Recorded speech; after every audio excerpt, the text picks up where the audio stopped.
بسم اللہ الرحمن الرحیم۔ السلام علیکم ویورز، آپ دیکھ رہے ہیں صراط مستقیم سعودی نیوز چینل۔ آج 24 نومبر 2025 ہے۔ اسلامی کیلنڈر کے لحاظ سے 3 جمادی الثانی 1447 کی تاریخ بنتی ہے۔ آج کی ویڈیو میں اہم ترین خبریں جو کہ سعودی عرب، دیگر خلیجی ممالک، خاص طور پر پاکستان، انڈیا، بنگلہ دیش، افغانستان سے متعلقہ ہیں، وہ شیئر کی جائیں گی۔ فلائٹ آپریشن، سعودی عرب میں لیبر قوانین، جوازات، یہ تفصیلات آج کی ویڈیو میں ملیں گی۔ ویڈیو مکمل دیکھیے گا، لائک کر کے دوستوں سے شیئر بھی کیجیے گا۔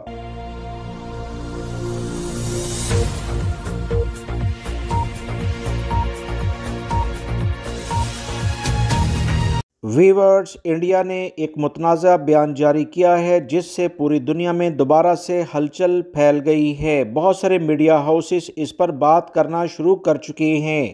بھارتی وزیر دفاع راج ناتھ ایک بار پھر بیانات کی زد میں آ گئے ہیں۔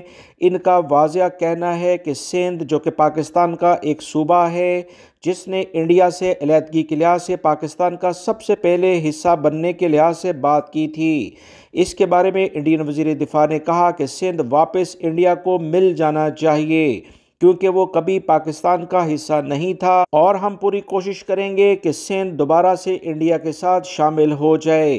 بھارتی وزیر دفاع راج ناتھ سنگھ نے ایک نہایت شرانگیز اور اشتعال انگیز بیان جاری کر کے اس پورے علاقے میں ایک نیا سیاسی بھوچال پیدا کیا ہے۔ بھارتی وزیر دفاع نے کہا ہے کہ سندھ آج بھارت کا اگر حصہ نہیں ہے مگر تہذیبی طور پر ہمیشہ انڈیا کا حصہ تھا۔ سرحدیں تبدیل ہو سکتی ہیں لیکن انڈیا کا حصہ بھارت کے ساتھ ہی آ کر رہے گا۔ یہ بیان پورے خطے میں سیاسی طوفان برپا کر چکا ہے۔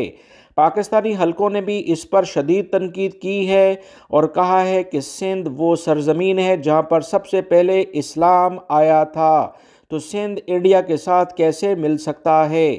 یہ پاکستان کا حصہ ہے۔ 14 نکات میں قائد اعظم نے واضح طور پر ممبئی اور سندھ کو الگ کرنے کی ایک اہم وجہ یہی کی تھی کہ آنے والے دنوں میں اس کے بارے میں انڈین کی جانب سے کوئی نہ کوئی ہنگامہ آرائی ہو سکتی ہے۔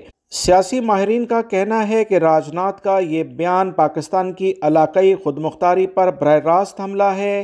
انڈیا ہر محاذ پر ناکامی کے بعد خطے میں نیا تناؤ پیدا کرنے کی کوشش کر رہا ہے اور ہر گزرتے دن کے ساتھ بے بنیاد اور بچکانہ بیانات دے رہا ہے۔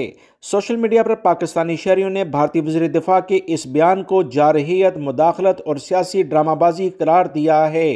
راج ناتھ سنگھ کا مزید کہنا ہے کہ سندھ آج انڈیا کا حصہ نہیں ہے تو کیا ہوا مگر تہذیبی طور پر ہمیشہ انڈیا کا حصہ رہے گا۔ جہاں تک زمین کا تعلق ہے تو سرحدیں بدل بھی سکتی ہیں، جو آج ہمارا نہیں کل ہمارا ہو سکتا ہے۔ ویورز، یہ جملہ انڈیا میں موجود انتہا پسند بیانیے کے نمایاں جھلک کو بیان کر رہا ہے جس سے خطے میں نیا تنازع پیدا ہونے کا بہت زیادہ خدشہ ہے۔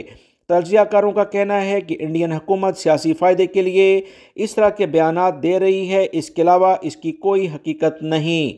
پاکستان کے خلاف نفسیاتی جنگ کا نیا باب کھولا جا رہا ہے کیونکہ جنگ کے میدان میں اور سفارتی میدان پر انڈیا کو مسلسل ناکامی کا سامنا کرنا پڑا جس سے پوری دنیا ہی ان کی اصلیت جان گئی۔ جنگی جہاز کے حادثے کے بعد بھارتی حکومت پاکستان پر بیانیے کو ہوا دے کر عوام کی توجہ اس اہم ایشو سے ہٹانا چاہتی ہے۔ ویورز، یاد ہوگا کہ اقوام متحدہ یعنی کہ یونائٹڈ نیشن کے چارٹرز میں یہ اہم کچھ رولز شامل ہیں کہ کوئی بھی ملک کسی دوسرے ملک کے حصے کے بارے میں ایسی بیان بازی نہیں کرے گا جس سے اس کی سالمیت پر کوئی خطرات منڈلائیں، مگر انڈیا نے پاکستان کے بارے میں یہ بات کر کے پاکستان کو واضح اب یہ موقع دیا ہے کہ وہ بھی کھل کر سامنے آئے۔ امکان ہے کہ اسلام آباد جلد ہی ایک سخت موقف دے گا۔ اب ایسا لگتا ہے کہ آپریشن سندور پارٹ 2 میدان جنگ میں تو نہیں انڈیا نے لڑا بلکہ میڈیا ہاؤسز میں اب بیان بازی کے ذریعے لڑنے جا رہا ہے۔ اب توپوں کی گولہ باری کی بجائے لفظی گولہ باری آپ آنے والے دنوں میں مزید دیکھیں گے۔ سعودی عرب اور دیگر خلیجی ممالک میں رہنے والے انڈین افراد کے لیے بہت اہم اطلاعات ان کی حکومت کی جانب سے شیئر کی گئی ہیں، لہٰذا تمام انڈین افراد خبردار ہو جائیں، باخبر ہو جائیں۔ بہت اہم معلومات آپ سے شیئر کی جائیں گی۔ تازہ ترین اطلاعات کے مطابق انڈین حکومت کی طرف سے کہا گیا ہے کہ خلیجی ممالک میں یعنی گلف کنٹریز میں ایسے تمام انڈین افراد جن پر انڈیا میں کسی بھی قسم کا کوئی مقدمہ درج ہوگا، ان کے پاسپورٹ کو تجدید یعنی رینیو نہیں کیا جائے گا۔ انڈین حکام نے کہا ہے کہ اگر کسی اوورسیز انڈین شہری پر انڈیا میں کوئی بھی مجرمانہ مقدمہ درج ہے تو اس کا پاسپورٹ، چاہے وہ انڈیا میں رہتا ہو یا کسی بھی دوسرے خلیجی ملک میں، گلف کنٹری میں، وہاں پر اس کا پاسپورٹ تجدید نہیں کیا جائے گا۔ انڈین حکومت نے واضح پیغام جاری کر دیا ہے۔ انڈیا میں مجرمانہ سرگرمیاں کر کے لوگ مختلف ممالک میں چلے جاتے تھے، اب اس طرح کی حرکات نہیں ہوں گی۔ انڈین حکومت نے کہا ہے کہ مجرمانہ سرگرمیاں اور پاسپورٹ پر معلومات اگر چھپائی گئی ہوں گی تو اسے رینیو کسی صورت میں نہیں کیا جائے گا۔ حکام کے مطابق پاسپورٹ رینیو کے عمل میں اب تمام افراد کا بیک گراؤنڈ چیک کیا جائے گا، کیس ویریفیکیشن ہوگا۔ انٹرنیشنل کرائم الرٹس کے ذریعے ان کو سختی سے تمام تر احتیاطی تدابیر اختیار کرنے کے لیے کہا جائے گا، لہٰذا تمام انڈین افراد کے لیے بڑا الرٹ جاری کیا گیا ہے۔ حکام نے خبردار کر دیا ہے کہ جو بھی انڈین شہری اپنے کیسز، FIR یا قانونی معاملات چھپائے گا، پاسپورٹ رینیو، ویزا، اقامہ، سب اس کے بہت متاثر ہوں گے۔ گرفتاری یا ڈیپورٹ ہونے کا خطرہ بہت زیادہ بڑھ جائے گا۔ انڈین حکام نے تمام افراد سے کہا ہے کہ خلیجی ممالک ہوں یا کسی بھی دنیا کے ملک میں اگر کوئی بھی انڈین شہری مجرمانہ ریکارڈ رکھے گا تو اسے کسی صورت میں نظر انداز نہیں کیا جائے گا، اور یہ پہلی بار ہے کہ انڈیا میں درج مقدمے کی بنیاد پر عرب ممالک کے پاسپورٹ رینیو کرنے کے لحاظ سے جو اہم اعلامیہ جاری ہوا ہے، اس نے انڈین افراد کو پریشان کر دیا ہے۔ ویورز، خلیجی ممالک مستقبل میں بھی مزید سخت اقدامات کر سکتے ہیں۔ جن ممالک میں مقدمات چل رہے ہوں، ان کے شہریوں کے ڈاکومنٹس کی شفافیت لازمی ثابت کرنا ضروری ہوگا، ورنہ آنے والے دنوں میں مزید سختیاں یہاں بڑھ سکتی ہیں۔ بہت سارے مبصرین کا یہ کہنا ہے کہ انڈیا کی بہت ساری ریاستوں میں علیحدگی کی تحریکیں بہت جلد سر اٹھائیں گی، جس میں سب سے زیادہ جو تحریک زور پکڑے گی وہ خالصتان کی تحریک ہے۔ ویور، تازہ ترین اطلاعات کے مطابق کینیڈا میں خالصتان ریفرنڈم کا تاریخی دن منعقد ہوا۔ ہزاروں سکھوں کی دھواں دھار شرکت اس میں دیکھی گئی۔ نیو یارک سے سکھ رہنماؤں نے بڑا اعلان جاری کرتے ہوئے کہا ہے کہ انڈیا نے حملہ کیا تو سکھ پاکستان کا مکمل ساتھ دیں گے اور ان کا دفاع کریں گے۔ تازہ ترین اطلاعات کے مطابق کینیڈا کے دارالحکومت میں اتوار کے روز خالصتان ریفرنڈم نے ایک اہم تاریخ رقم کی ہے۔ سکھ کمیونٹی کی بڑی تعداد ووٹ ڈالنے پہنچی۔ میڈیا رپورٹس کے مطابق کمیونٹی سینٹر کھچا کھچ بھر گیا تھا۔ خالصتان زندہ باد کے نعرے گونجتے رہے اور عالمی مبصرین نے اس ریفرنڈم کو انتہائی منظم، شفاف اور عالمی معیارات کے مطابق قرار دیا ہے۔ عالمی مبصرین نے کہا ہے کہ سکھوں کی بڑے پیمانے پر اس اہم ریفرنڈم میں شرکت کی بنا پر یہ تمام ایشو انٹرنیشنل لیول پر اجاگر ہوا ہے۔ سکھ ووٹرز نے میڈیا میں گفتگو کرتے ہوئے کھل کر کہا کہ مودی سرکار نے سکھوں کی زندگی اجیرن بنا دی ہے، ہماری آواز دبائی جا رہی ہے، اس لیے بیرون ملک ہم اپنا حق استعمال کر رہے ہیں۔ کالج اور یونیورسٹیز کے طلبہ، بزرگ اور خواتین سبھی گھنٹوں قطاروں میں کھڑے ہو کر ووٹ ڈالنے کے لیے وہاں موجود تھے۔ کینیڈین پولیس اور خفیہ معلومات حاصل کرنے والے ڈاگز اور نجی سیکیورٹی نے پورے علاقے کو گھیرے میں لے رکھا تھا۔ ہر ووٹرز کی شناخت، تصدیق اور مکمل تلاشی کے بعد اسے داخلہ دیا جا رہا تھا۔ اسی دوران نیو یارک سے جو اہم اطلاعات آئیں، جس میں واضح طور پر سکھ رہنماؤں نے کہا کہ اگر کسی بھی صورت میں انڈیا نے پاکستان پر حملہ کیا تو تمام سکھ جو انڈیا میں موجود ہیں وہ پاکستان کا دفاع کریں گے، مکمل طور پر پاکستان کا ساتھ دیں گے۔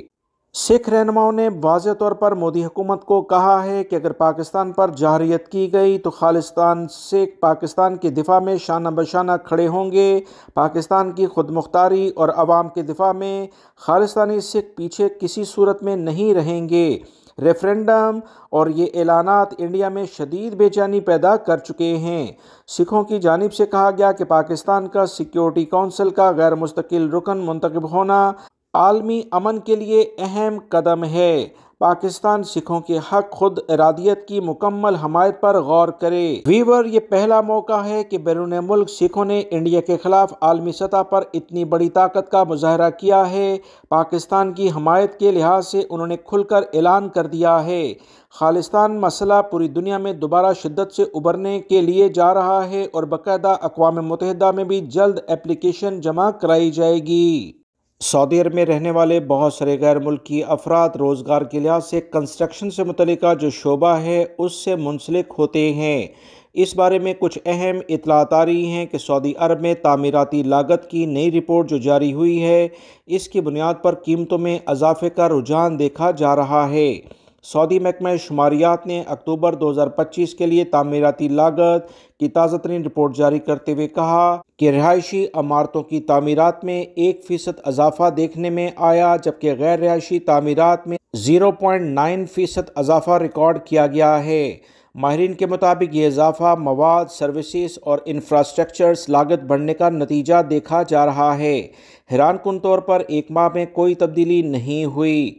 سپتمبر کے لحاظ سے رہائشی تعمیرات کی قیمتیں مستحکم ہیں، غیر رہائشی تعمیرات کی قیمتوں میں بھی کوئی واضح فرق نہیں دیکھا گیا۔ سعودی عرب میں رہنے والے بہت سارے غیر ملکی افراد کیونکہ اس شعبہ جات سے کافی زیادہ وابستہ ہے، ان کے روزگار میں یہ کافی اہم شعبہ شمار ہوتا ہے، اس لیے اس بارے میں جو تفصیلات آئی ہیں وہ آپ سے شیئر کی جا رہی ہیں۔